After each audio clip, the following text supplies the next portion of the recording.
남자들은 어릴 때부터 자신의 거시기가 얼마나 큰지, 다른 사람들의 것은 또 얼마나 되는지 궁금해하는 경우가 참 많습니다. 남자의 크기는 곧 자신감으로 이어진다는 말이 있을 만큼 중요하고 민감하게 생각하는 부분이죠. 동서양을 막론하고 남자들이 그것의 크기에 집착하는 이유는 바로 인간의 종족 보존 본능 때문인데, 이 본능 때문에 자연스럽게 남들보다 더 크고 강한 물건을 원하는 것이라고 합니다. 멕시코에 사는 로베르토 에스키벨 카브레라 씨는 10대 시절 자신의 거시기를 늘리기 위해 항상 무거운 추를 달고 다녔다고 하는데, 그의 노력이 효과가 있었던 것일까요? 피나는 노력 끝에 무려 48cm나 되는 대물을 보유하게 되면서 2017년 영국 일간지 더 선에 의해 세계에서 가장 큰 거시기를 가진 남자로 선정된 것까지는 좋았지만, 지나치게 큰 물건 덕분에 일상생활이 불편해 현재 마땅한 직업도 없는 처지라고 합니다. 오늘은 과거 역사 속에서 이 카브레라 씨처럼 엄청난 물건을 가지고 있었던 유명인들과 그에 관련된 재밌는 일화들을 소개해드려 볼까 합니다. 첫 번째 인물은 그것의 크기가 엄청나기로 유명해 고추왕이라고도 불리는 신라 지증왕인데요.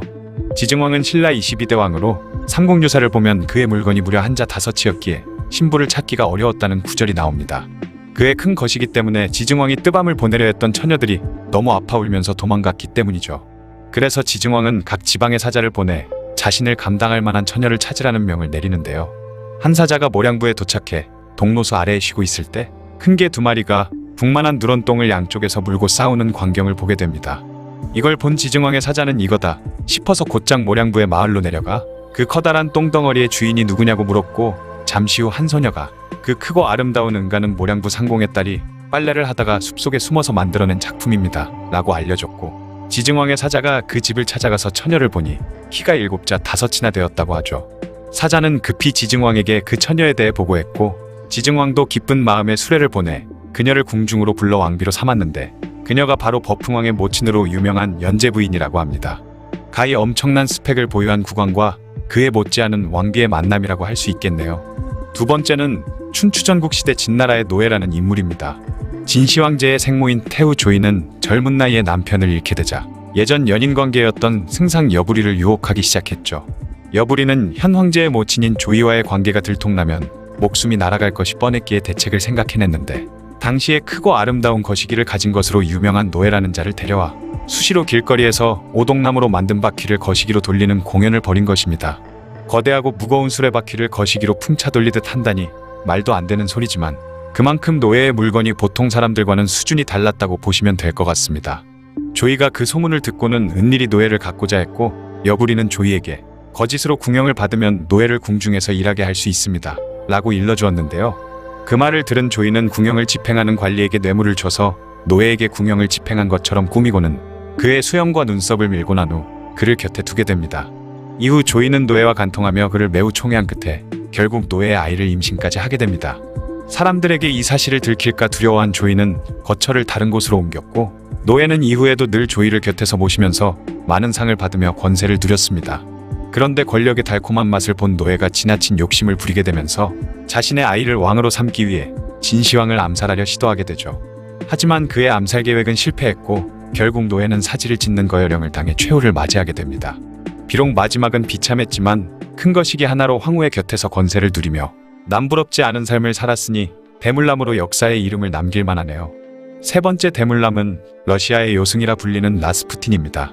러시아의 빈농 출신인 라스푸틴은 직업도 없이 건달 생활을 하다가 편신교라는 종교에 귀의한 후 자신이 깨달음을 얻어 병을 치료하는 능력과 예언 능력을 배웠다고 주장하면서 민중들을 현혹시켜 인기를 얻기 시작했죠. 그렇게 민중들에게서 러시아 귀부인들을 거쳐 황궁에까지 그에 대한 소문이 퍼져나갔고, 결국 알렉산드라 황후의 측근의 소개로 황후를 만나는 데도 성공합니다.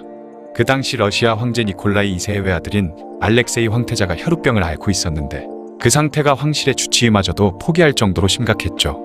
이에 라스푸틴이 황제를 찾아가서 자신이 병을 고쳐보겠다 나섰는데, 실제로 그가 했던 것은 말로 황태자의 마음을 안정시켜주는 것에 불과했지만, 천운이 따라줬는지 라스푸틴이 치료를 시작한 지 얼마 되지 않아 황태자의 병이 기적처럼 완치되었습니다. 황제 부부는 라스푸틴에게 크게 감사를 표하며 그의 열광적인 숭배자가 되었는데요. 그때부터 라스푸틴은 황제와 황후의 총애를 얻게 되었고, 1916년 반대 세력에 의해 암살당하기 전까지 무소불위의 권력을 휘두르는 러시아 최고 권력자가 되었습니다. 이때 라스푸틴은 권력뿐 아니라 상류사회 러시아 귀부인들의 마음까지도 사로잡았는데요. 그의 거시기는 평소에는 30cm 정도, 발기 시에는 40cm가 넘었다고 하는데 이 정도면 인간이 아니라 말과 경쟁을 해야 할 사이즈입니다. 이런 엄청난 무게와 화려한 말발로 황후와 공주를 비롯한 황궁의 귀부인들과의 성추문이 끊이지 않았죠. 그의 대물에 반해 모녀가 같이 달려들었다는 썰마저 있었으며 귀부인들은 라스푸틴과 관계를 가진 것을 숨기는 게 아니라 오히려 다른 사람에게 자랑하고 다닐 정도였다고 합니다. 심지어 라스푸틴이 죽은 후 그를 살해한 일당이 요망한 물건이라며 그의 거시기를 잘라서 밖으로 던졌는데 그것을 발견한 왕궁의 하녀가 그걸 빼돌려 몰래 보관했고 시간이 흐르면서 현재 그의 거시기는 상트페테르부르크의 자연사박물관에 보관되어 있다고 하네요. 포르말린에 말려 보관하는 과정에서 쪼그라들었음에도 23cm나 되는 길이를 가졌다고 하니 생전의 위용이 어느 정도였을지 짐작이 됩니다. 오늘 소개해드린 대물남들을 보면 마지막이 안 좋게 끝난 경우도 있었지만 어쨌든 크고 아름다운 물건 하나로 세상의 이름을 떨치고 부귀영화를 누렸으니 굉장한 삶이었다고 부러워하는 사람이 더 많을 수도 있겠죠. 지금까지 거시기로 명성을 떨친 세 남자의 이야기였습니다. 네안데르탈인은 몇만 년 전 우리의 직계 조상인 호모사피엔스와 치열한 생존 경쟁을 벌였던 존재들입니다. 말하자면 인류 최후의 라이벌이라고 할 수 있는 존재인 셈이죠. 그런데 최근 밝혀진 연구 결과에 따르면 놀랍게도 현대인의 가장 큰 적이라고 할 수 있는 비만과 탈모가 생기는 이유가 바로 네안데르탈인의 유전자 때문이라고 하는데요. 우리가 탈모 때문에 고통받고 혹독한 다이어트를 하게 된 것이 바로 네안데르탈인 때문이었던 겁니다. 네안데르탈인의 유전자 특성이 대체 왜 우리에게 전해져 이런 고통을 주고 있는 걸까요? 지금부터 한번 알아보겠습니다. 인류는 최초로 직립보행을 시작한 오스트랄로피테쿠스가 등장한 이후로 현재 인류의 조상인 호모사피엔스가 나타날 때까지 다양한 형태로 진화해 왔습니다. 그중 현재 인류의 사촌 정도라고 할 수 있는 네안데르탈인은 호모사피엔스처럼 직립보행을 했으며 도구를 사용했다고 하죠. 이들은 호모사피엔스보다 뇌용량이 크고 말을 할 때 필요한 기관 또한 가지고 있어 우리와 마찬가지로 언어를 사용했을 것으로 짐작됩니다. 먼 옛날 고대 인류 네안데르탈인은 유럽과 아시아의 자리를 잡고 생활하고 있었죠. 반면에 우리의 직접적인 조상인 호모사피엔스의 주활동 지역은 아프리카 지역이었습니다. 이들은 서로 멀리 떨어져 아무런 교류 없이 지냈지만 생각보다 비슷한 점을 많이 가지고 있었는데요. 네안데르탈인 역시 불을 다룰 수 있었고 동물뼈를 이용해 예술품을 만들었으며 종교의식을 위한 사당까지 가지고 있었습니다. 또한 죽은 사람의 뼈 주변에 꽃을 함께 묻어준 흔적이 발견되는 걸로 봐서 죽은 사람을 매장하는 풍습이 있었다고 생각되죠. 그렇게 각자의 구역을 지키며 살아가던 어느 날 호모사피엔스 중 일부가 유럽과 아시아 지역으로 진출하게 되면서 마침내 서로를 마주하게 됩니다. 인구수가 점점 늘어나고 활동 영역이 겹치게 되면서 두 종족 간의 본격적인 먹이 경쟁이 시작되었죠. 치열한 경쟁 끝에 최후의 승자는 현재 인류의 조상인 호모사피엔스가 되었고 네안데르탈인은 멸종하게 되면서 역사 속으로 사라지게 됩니다. 하지만 이들 종족도 처음에는 서로 간에 큰 다툼 없이 교류하며 지냈을 것이라고 짐작되고 있는데요. 최근 알아낸 바에 의하면 호모사피엔스와 네안데르탈인이 서로 간에 종족 번식을 했으며 그 혼혈들 또한 자식을 낳았던 흔적이 발견되었기 때문입니다. 그리고 그 혼혈의 자손들이 현생 인류와 섞여들게 되면서 네안데르탈인의 유전자가 우리에게까지 이어지게 된 것이죠. 2020년 프린스턴 대학의 진화생물학 교수인 조슈아 에이키 박사는 과학저널 셀을 통해 다음과 같은 연구 결과를 발표했습니다. 현대 인류 중 유럽인에게서는 평균 1.7%, 아시아인 1.8%, 아프리카인에게는 0.5%의 네안데르탈인 유전자가 섞여 있다고 하죠. 네안데르탈인은 호모사피엔스보다 덩치가 더 크고 근력이 강했다고 합니다. 하지만 그런 큰 덩치 때문인지 호모사피엔스보다 하루에 2배나 더 많은 열량을 소비했다고 하죠. 두 종족이 만났던 시기는 너무나도 추워서 먹을 것을 구하기가 힘든 빙하기였습니다.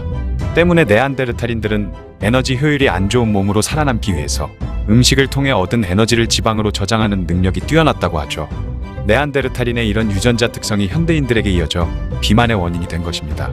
게다가 이 비만 유전자는 당뇨병까지 일으킨다고 하는데요. 네안데르탈인에게는 지방을 저장해둔 뱃살이 야생생활에서 생존을 위해 필요한 예비연료 역할을 했지만 현대인에게는 다이어트와 당뇨라는 최악의 숙제만 남긴 셈이죠.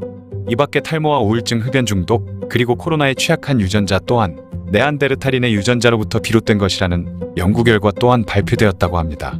실제로 네안데르탈인의 유전자가 아예 섞이지 않은 아프리카의 코이산족은 유전적 탈모가 거의 없는 인종이라고 하죠. 이 정도면 네안데르탈인들이 자신들을 멸종시킨 현대 인류에게 저주를 남긴 것이라고 봐도 될 정도인 것 같네요. 지금까지 인류 최후의 라이벌 네안데르탈인이 우리에게 남긴 것들에 대해 알아보았습니다. 혼욕이란 남자와 여자가 함께 목욕을 하는 것을 말하죠. 보통은 애인이나 부부 혹은 가족 사이에서 혼욕을 많이 하지만 문화권에 따라서는 아예 혼탕이라는 공간을 따로 만들어서 아예 모르는 남녀들이 같이 혼욕을 하는 경우도 있습니다. 다만 그런 경우에는 아예 옷을 다 벗고 있는 경우는 드물죠. 오늘은 우리나라를 비롯해서 세계 각국의 혼욕에 대해 알아보겠습니다.